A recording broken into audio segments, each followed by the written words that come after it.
Oh, boy. I am back in the classroom. Why is it so cloudy? Let me try to write my pen right there. Hold on. Why is it so cloudy?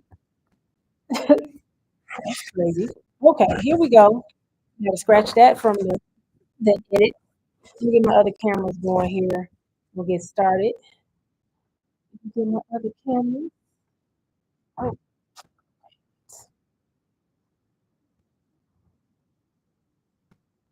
I had to start out with a smile. It is Real Estate Tuesday, people. Gotta adjust my camera here. I don't have all my stuff. I forgot it at home. Start my Facebook. Let's go. Real Tuesday. No, yeah, no, it's Wednesday, Lord. It's Real Estate Wednesday. Usually I do it on Tuesdays. That's why I got it all thrown off. The school year is crazy. So every time things start, it's very hectic. But I had to get on here because I cannot continue to miss my community because this is what I love to do. Because teaching is my super power. Power, okay? Because that's what I do. Teaching is my superpower. So, my name is Toria Howard. Let's start there. And I'm a real estate professional, educator, and financial literacy educator. All of the educators here in the beautiful city of Detroit and the surrounding areas. So I can service you here in Detroit, Southfield, West Bloomfield, Farmington, Novi, you name it, I go there. In a but Um, but it all depends on the deal. But other than I'm here to service you, I am your go-to Detroit Realtor, as I like to say. And I got a story to tell. Let's talk about it today. So I always start off with my story, right? The reason why I'm so passionate about what I do is because of the hard money lessons that I had to learn. And it was so difficult for me to be able to speak on this. I am ready. And I tell my story because of the fact that, hey, oh, my mic going in and out.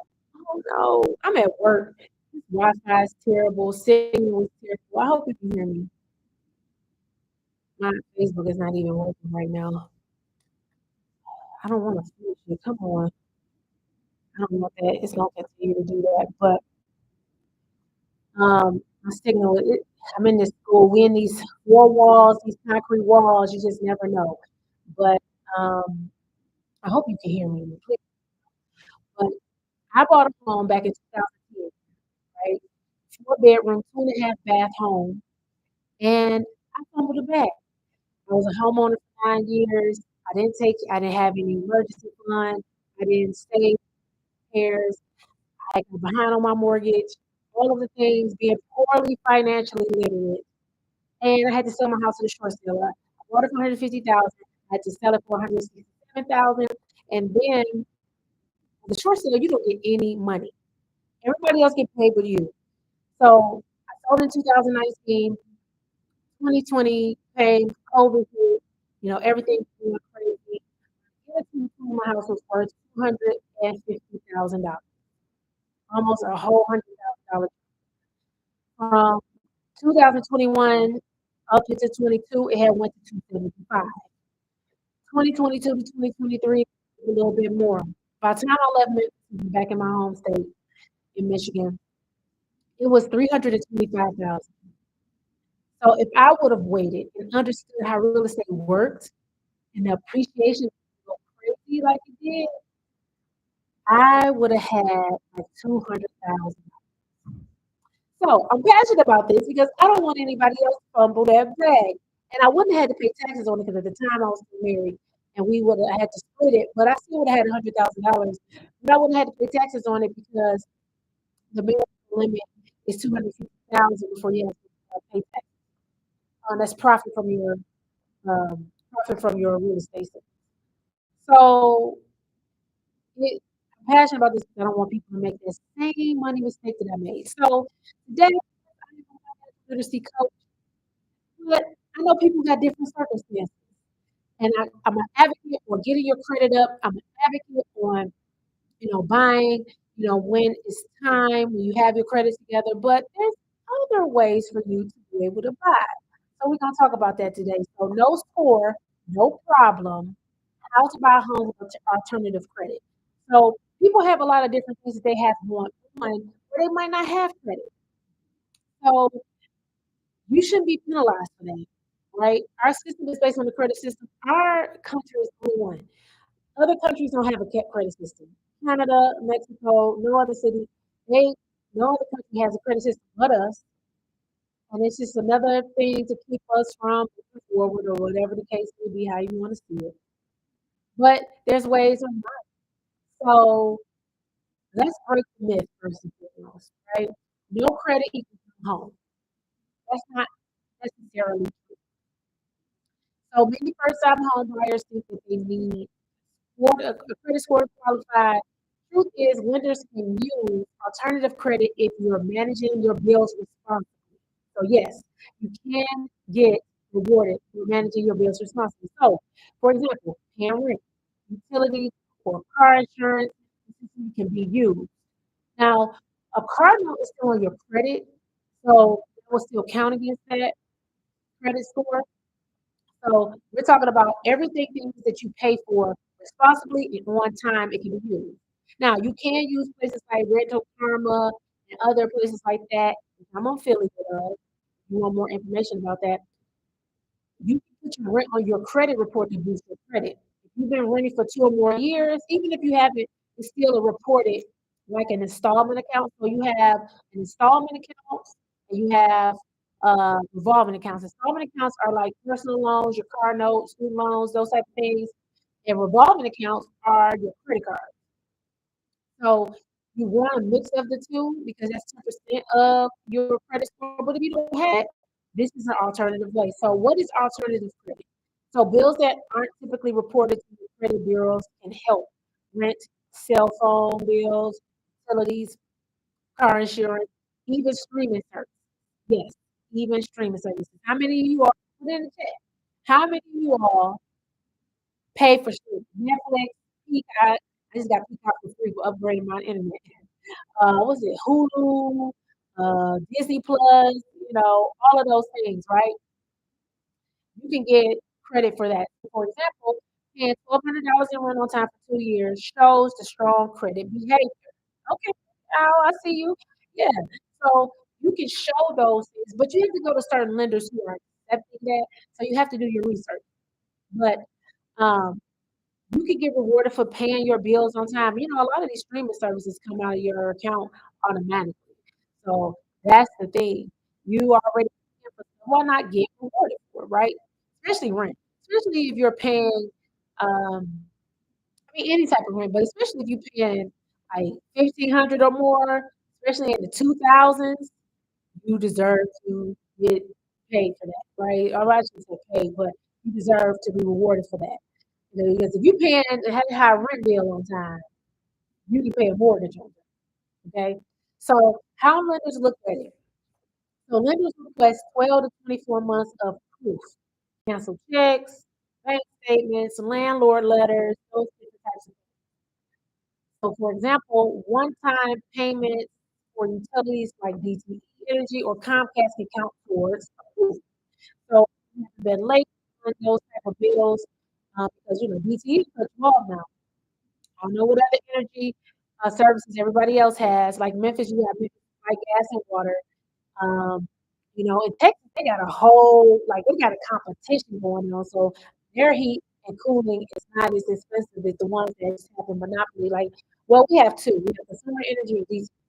Consumer energy usually does the Upper Peninsula in some cities, but DTE runs this over here. And like Memphis, like gas and water, doesn't in Memphis. So, when you have a competition type of thing, it's a difference. But you can use that because I mean, you have light bill now. You can pay that light bill on time. You might get sometimes problems or whatever, but paying it on time and it's due, when it's due, you get rewarded for that.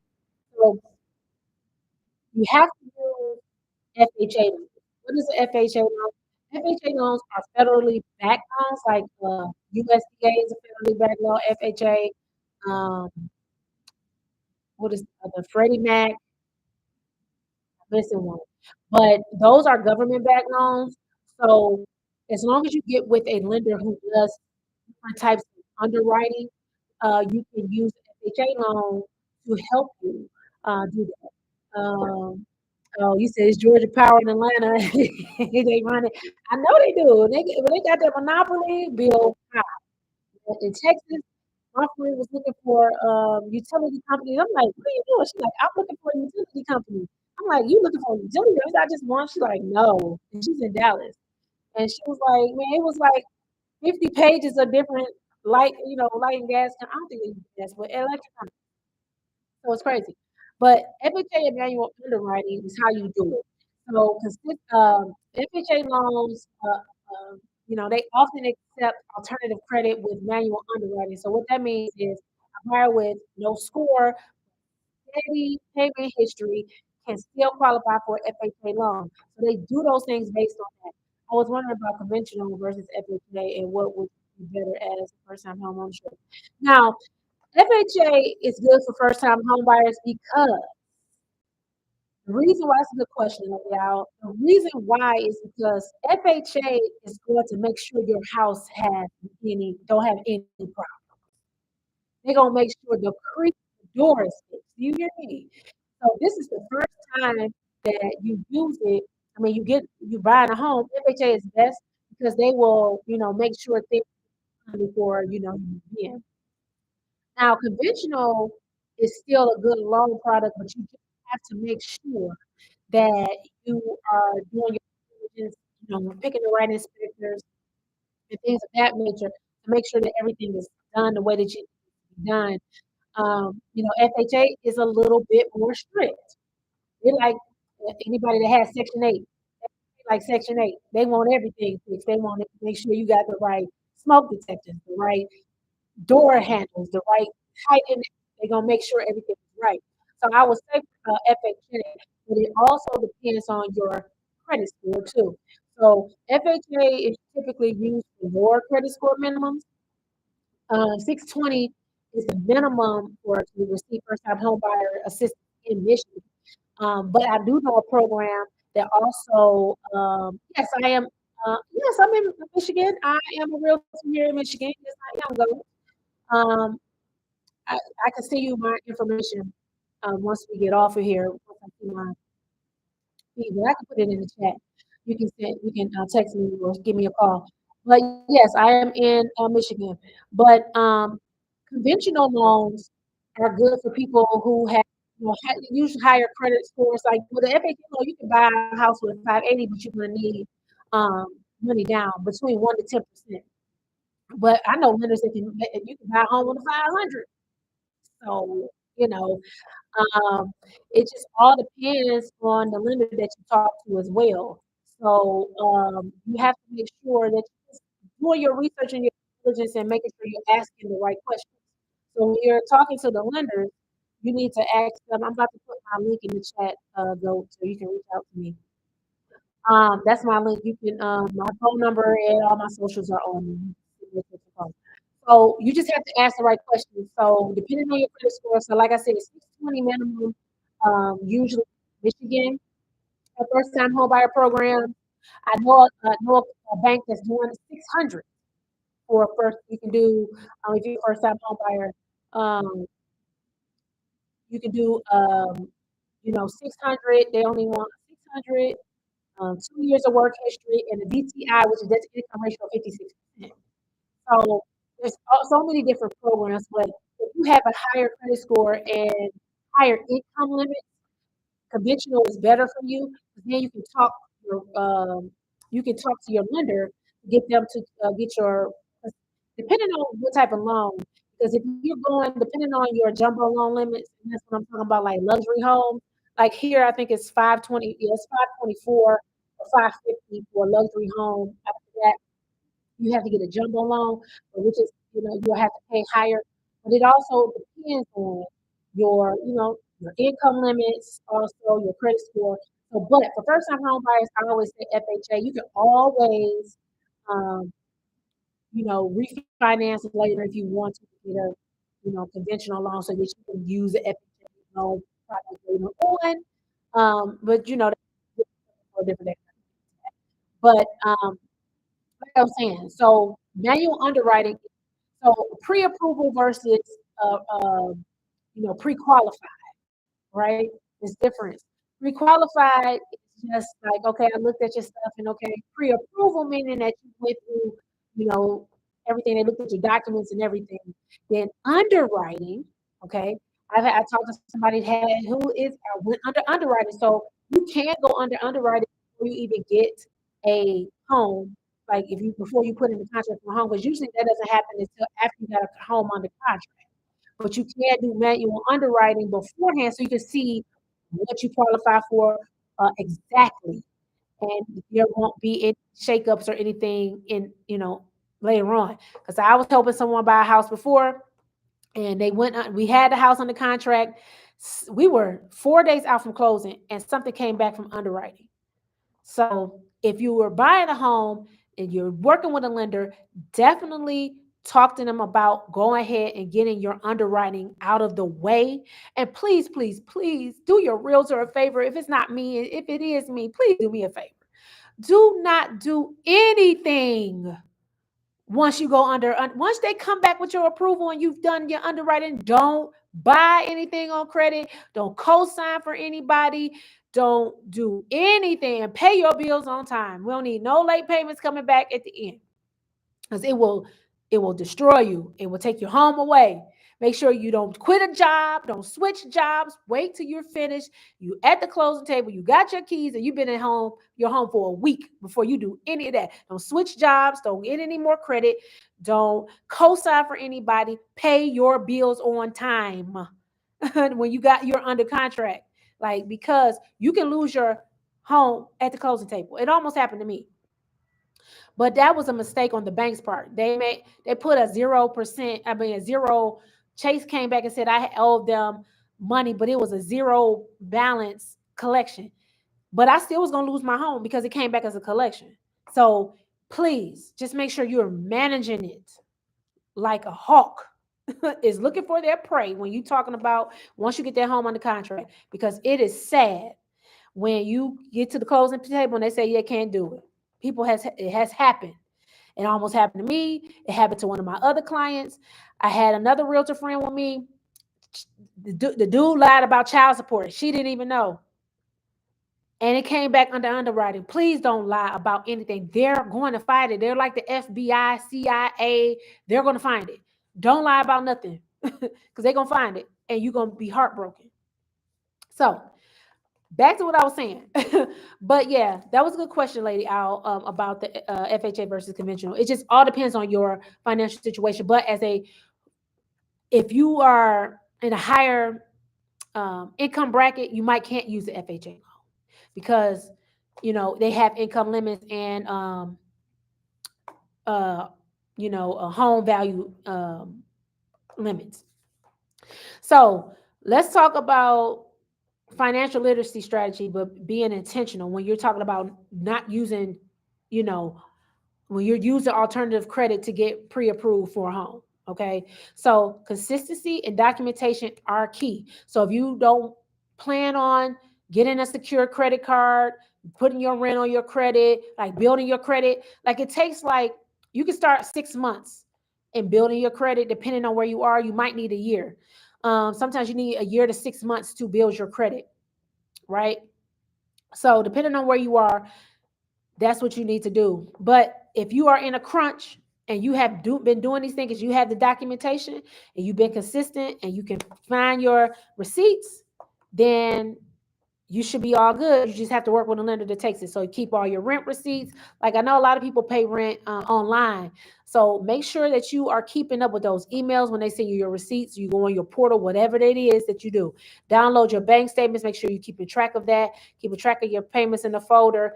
If you plan on buying in 12 months, start organizing and organizing your proof right now. Right? If you're able to go back and you're ready to buy now and you're ready to go back and you could go back 24 months, 12 months. So they're going to ask for 12 to 24 months of your rent, your DTE or your energy bill, your Comcast. They're going to want all of those statements. So make sure you're able to get 24 months of that if you don't have an established credit score. Now, this is something good for people, young people out here first starting out that don't have any established credit. So this is something that you can pass, like if you have a 18-year-old or somebody like that, that is if you're not able to pay all utilities on time, but major ones. Um, well, you got to make sure you're paying it on time. So make sure you're paying it on time.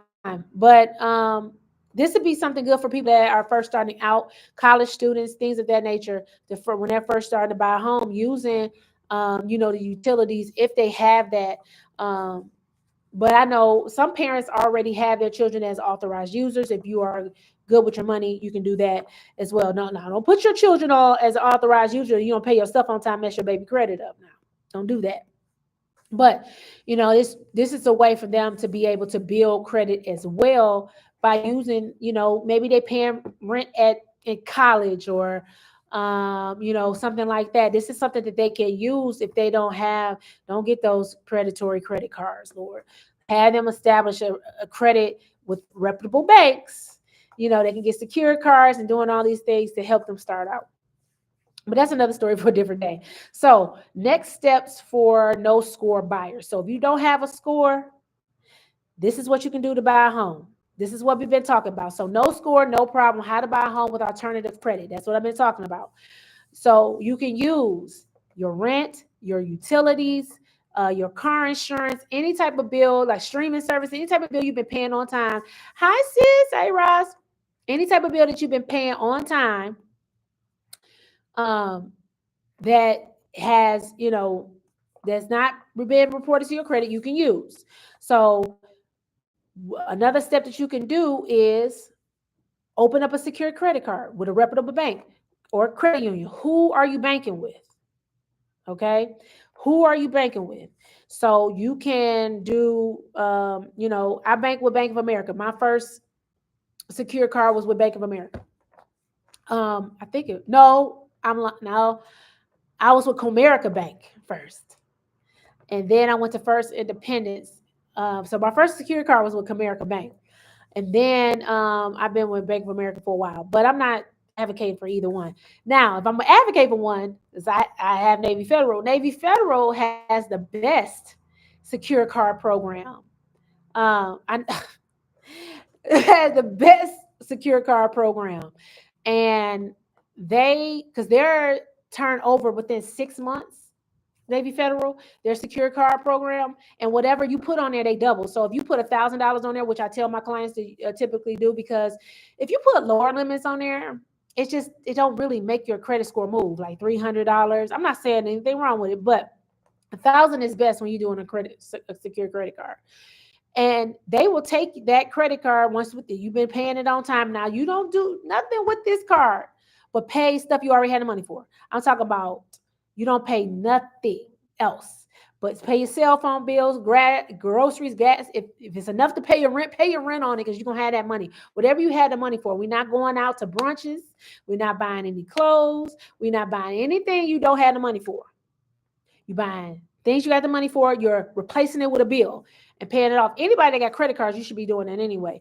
So you can have your streaming service automatically coming off of there and paying it right back off. So the next steps, if you don't have a score, open a secure credit card with a reputable bank. Okay, build in traditional credit, build a budget. I know it sounds like a bad word. This message is from Ms. Rogers. Ms. Rogers, if you are in the building, can you please come to the main office I'm a teacher. on the porch? We have a representative here with a poster. I'm trying to get it fixed. Okay. Thank you. Anyway, so they, I know budget sound like a bad word. It sounds like you putting a strain or you're stifling. No, a budget is good record keeping. Like our grandmothers and our mothers and grandfathers used to do back in the day. They used to have to write that stuff down in there. The checkbook, that was the same thing. But we in the digital age. So spreadsheets, you got apps that can do it for you. But make you a budget. See where your money is coming, going in and going out, because that's where we make a mistake. We do a lot of swiping, tapping. I know I do. I tap all day. Bop, bop, bop, bop, tap. Okay. So make sure you're doing a budget so you can see where your money is going, and whatever your access is, then that's what you need to, what you can take out. Just look at what you can take out.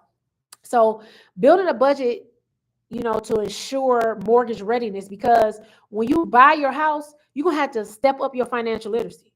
Your budget is going to have to change. You're going to have emergency funds for, maintenance and different things. So, and last but not least, work with a realtor who understands non-traditional buyers and lenders. So make sure that you get with someone that, know what they're doing wherever you are. I assist people in Detroit and the surrounding areas. And if it's something that I don't know, I'm going to find out. Trust and believe that. I'm going to figure it out. I'm going to find out. Just understand. So that's it for me. It's lunchtime. So no score, no problem. How to buy a home with alternative credit. You can use the things you already pay for: rent, utilities, cable, 6 months to a year emergency. Absolutely. Now, your emergency repair fund, you should be saving a certain amount every single year for your home. Once you become a homeowner, you should be saving 1% of your home value every single month. So, I mean, every single year. So, if your house is worth 200,000, you should be saving $2,000 a year. And knowing how much those high expensive things cost. And what are those? Roof, HVAC, electrical, plumbing, foundation. Okay. 5 major things that cost the most. And you might have to, in Michigan, you might have to waterproof your basement. So that might be another one. So you have to make sure you understand those costs and putting that money up. And when you're in your home for 3 years, if it's 200,000, you should have $6,000. So, because insurance companies, I guarantee you will find a way not to pay. And if you make a claim, you only can make a claim within a certain amount of time before you can make another one. So if it's not a major problem, like I had to make a claim on mine when I first moved in my house a month after, 2 months after. When I came home, I lifted up my garage. It was raining in my garage. And when I got in my house, I had almost a calf, bunch of water. It was up to my calf. I'm 5'10". So listen, and it was raining from every light fixture in my house downstairs. I had to do a claim, but if you got stuff that's small, you should be able to pull from your emergency fund, because they will make your premiums increase, and you only got a certain amount of time, a certain amount of claims you can do per time frame. So that's another story for a different day too. But anyway, if you want to elevate your financial literacy and become a homeowner, thank you so much, Lady Al. I appreciate your participation in the chat. If you want to elevate your financial literacy and get ready to buy a home, Journey to Your Castle is my ebook. You can tap that link on Facebook. It's in my bio on my Instagram, and it's also attached to my digital card on my YouTube channel. I did put that in the chat, and it's attached to my Facebook comments. So make sure, which is I don't know why that link keeps coming up. That's the wrong one. I change it every time I erase it. It's the same one, but I'm gonna change that again. But anyway, I have an ebook that is gonna walk it out. Matter of fact, I'm about to re-edition it to add some other things that I created, because I think some other things will definitely be helpful. I do have a first time home buyer workshop. Okay.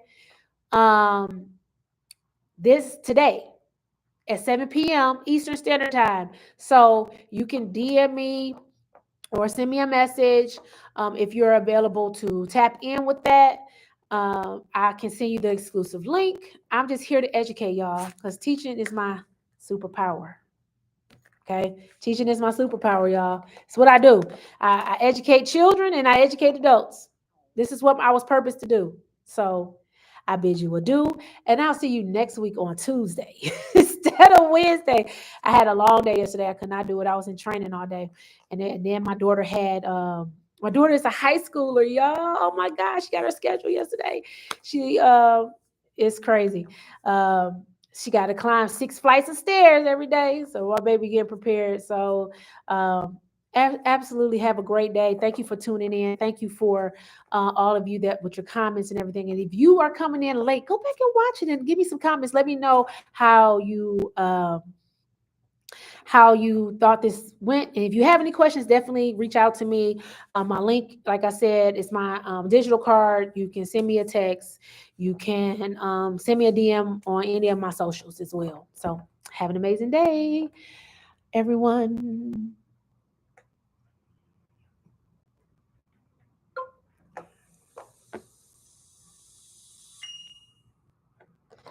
Bye, YouTube sphere.